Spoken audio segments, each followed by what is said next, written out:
اور یہ حضرت سلیمان کے مقتدی کی روحانی قوتوں کا کرشمہ ہے، تو جب ان کے مقتدی کی قوتوں کا یہ کرشمہ ہے تو ان کے امام کی طاقتوں کا عالم کیا ہوگا اور رفتوں کا عالم کیا ہوگا۔ باقی یہ دعویٰ میرے رب کا ہے، سبحان الذی اسری بعبدہ، وہ ذات پاک ہے جس نے اپنے عبد خاص کو سیر کرائی۔ اور پھر دنیا ورطہ حیرت میں ہے کہ اتنے مختصر حصے میں، اتنے قلیل وقت میں کیسے گئے اور کیسے پلٹ کے آئے۔ اور میرے رب نے کہا کہ سن لو، یہ میرے محبوب کا سفر نہیں ہے، یہ میرے محبوب کی سیر ہے۔ سبحان الذی اسری، یہ میرے محبوب کا سفر نہیں ہے، یہ میرے محبوب کی سیر ہے۔ اور آپ جانتے ہیں سفر اور سیر میں فرق، سفر تیزی کے ساتھ کیا جاتا ہے۔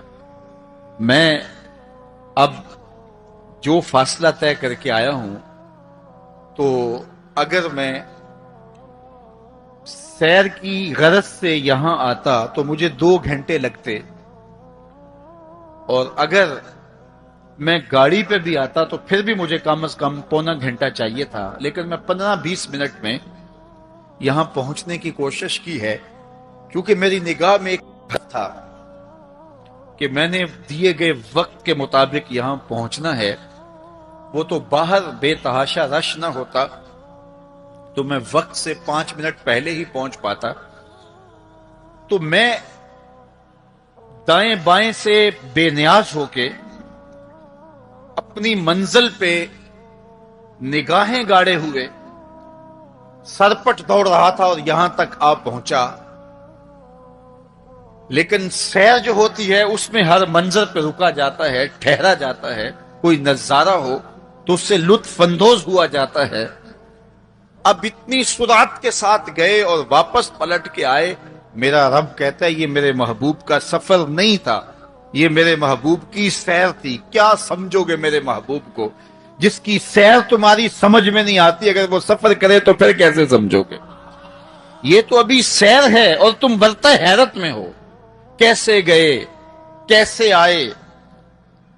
عقل والے کہتے ہیں کہ زمین، سطح زمین سے لے کر 44 میل تک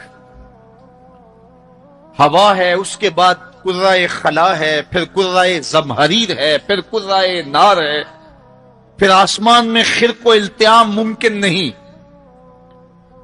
جسم کا صعود ممکن نہیں ہے، آسمان میں دروازے نہیں ہیں، آسمان ٹوٹ نہیں سکتا، پھٹ نہیں سکتا، تو کیسے کوئی آسمان سے گزر سکتا ہے؟ تو کیسے چلے گئے؟ ہم کہتے ہیں کہ حضرت آدم ماں حضرت حوا کے کیسے آئے؟ یہ رکاوٹیں ان کے راستے میں بھی تو تھیں۔ حضرت عیسیٰ علیہ السلام کے بارے میں ہمارا عقیدہ ہے کہ وہ پھانسی نہیں دیے گئے، سولی نہیں چڑھائے گئے، بلکہ اللہ نے ان کو آسمان پہ اٹھا لیا۔ تو یہ رکاوٹیں تو ان کے راستے میں بھی آئی ہوں گی، تو وہ کیسے چلے گئے؟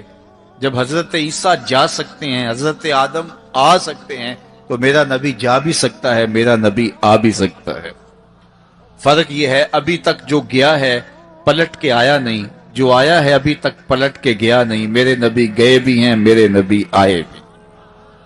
سی راز میراج محبتاں دا نہیں سی کسے دی سمجھ وچ آن والا، سدیا طالب تے گیا مطلوب ہوتے، جبرائیل سی صد لے جان والا، بازے آخ دے بن دروازیاں تو کیویں پہنچیا عرش تے جان والا، ابر عقل نو ایتھے دخل کیے، جانے جان والا یا لے جان والا۔ یہ میرے رب کا دعویٰ ہے، اپنے محبوب کو سیر میں نے کروائی۔ تو کائنات میں جن رفعتوں تک، جن بلندیوں تک میرے حضور پہنچے، اچھا سیر کروائی کیوں؟ تو کہا کہ میں اپنے عجائب قدرت کی نشانیاں اپنے عبد خاص کو، عبد منیب کو، عبد مختار کو، عبد مکرم کو دکھانا چاہتا ہوں۔ اور پھر اللہ جل شانہ نے اپنے محبوب کو اتنی نشانیاں دکھائیں جن کا تعلق دیکھنے سے بھی تھا، جن کا تعلق وجدان سے بھی تھا، محسوسات سے بھی تھا، سننے سے بھی تھا۔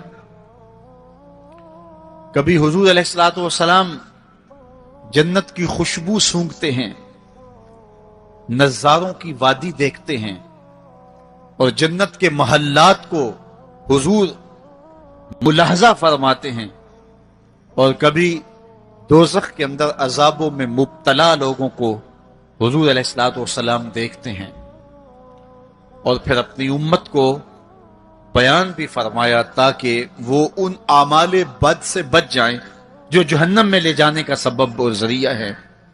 آج کی شب خاص میں میں اور آپ اپنی زندگیوں پہ غور کریں اور حضور علیہ السلام نے وہ جو ہمیں خبریں دی ہیں ان کو دیکھیں، اور کوئی ایسی کوتاہی کہیں ہمارے اعمال میں تو نہیں ہے، اگر ہے تو اس کو اپنے سے دور کر کے ایک نئی زندگی کا آج سے آغاز کریں۔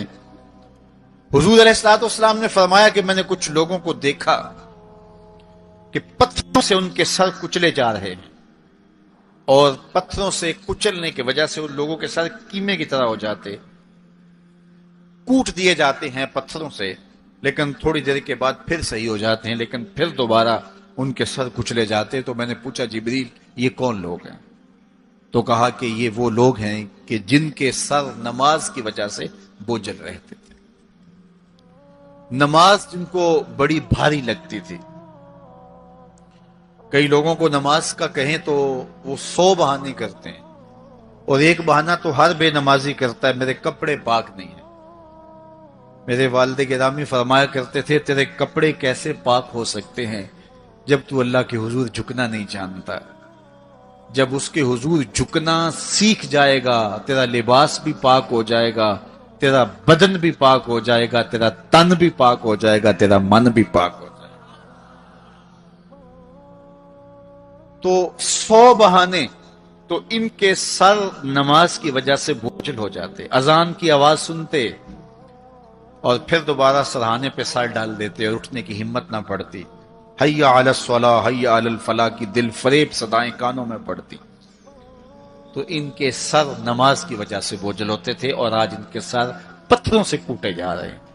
اس پورے اجتماع میں جو اس گراؤنڈ کے کناروں تک ہے اور باہر گلی میں بھی اس لاؤڈ سپیکر کے ذریعے سے بازار میں بھی سڑک پر بھی آوازیں پہنچ رہی ہوں گی، تو آپ سب اور میں غور کریں کہ ہماری زندگی میں کہیں نماز سے کوتاہی تو نہیں ہے، اور یہ بھی سن لیجئے کہ یہ معراج کا تحفہ خاص ہے جو حضور لے کر آئے ہیں۔ معراج کی شب جب حضور وہاں پہنچے، جب کسی کا تصور بھی نہیں پہنچ سکتا، تو اللہ نے اپنے محبوب علیہ السلام کو جو عطا کیا اس میں خواتین میں سورہ بقرہ تھی، سورہ بقرہ کی آخری آیات عطا کی گئی، امت کے ساتھ بخشش کا وعدہ کیا گیا اگر وہ شرک نہیں کرتی، اور جو سب سے اہم شے وہ یہ کہ 50 نمازوں کا تحفہ دیا گیا۔ آقا کریم علیہ السلام 50 نمازوں کا ہدیہ اور تحفہ لے کر کے واپس پلٹے، چھٹے آسمان پہ حضرت موسیٰ علیہ السلام سے ملاقات ہوئی، اور انہوں نے کہا کہ میں بنی اسرائیل کا تجربہ رکھتا ہوں، اور امتوں کا گہرا تجربہ رکھنے کی وجہ سے میں آپ سے عرض کرتا ہوں کہ آپ اللہ کی بارگاہ میں جائیے اور نمازوں میں تخفیف کی درخواست پیش کیجیے، یہ 50 نمازیں نہیں پڑھ پائیں گے۔ تو حضرت موسیٰ علیہ السلام کے کہنے پہ حضور دوبارہ بارگاہ عزدی میں حاضر ہوئے اور عرض کی، تو 5 نمازوں کی رخصت ہو گئی۔